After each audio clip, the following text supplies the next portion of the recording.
Hi, John here. We're just finished having a really fun kind of visit at the Royal Tyrrell Museum. It's a museum dedicated life, to life that changes.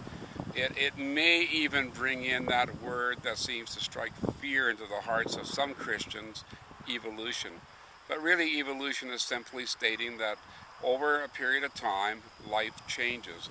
And this morning, interestingly enough, Mary and I, my wife, we read Psalm 145.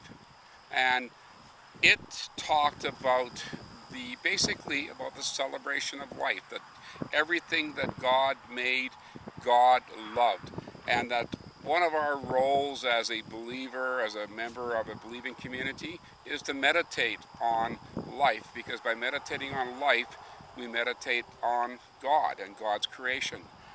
And that's what Mary and I did this morning. We walked around and marveled at the enormous diversity of life that we would give to God.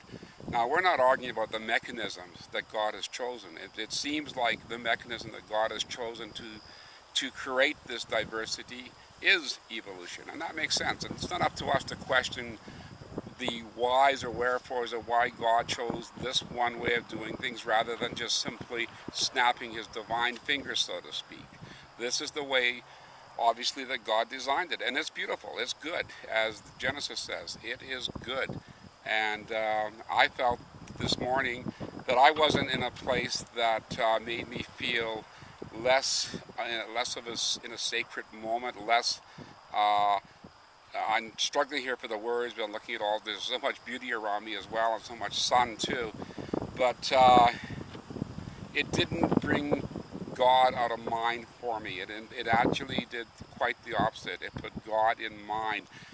When I look at the Hubble pictures of the universe, I'm put in mind of what an awesome mind must have been behind the creation of the universe. And when I looked at the diversity of life here in the Royal Tyrrell Museum, which celebrates that, I'm also put into the same kind of mind, and I feel humble. I really feel humble in the face of such awesome creation. I recommend that every Christian mother and father take their sons and daughters to this place. There's nothing about this venture that is in any way challenge or just sort of sort of cast negative aspersions towards your faith. And I think I preached long enough from this point here. I'm just going to say goodbye from here and have a wonderful day, wonderful life, and God bless you all.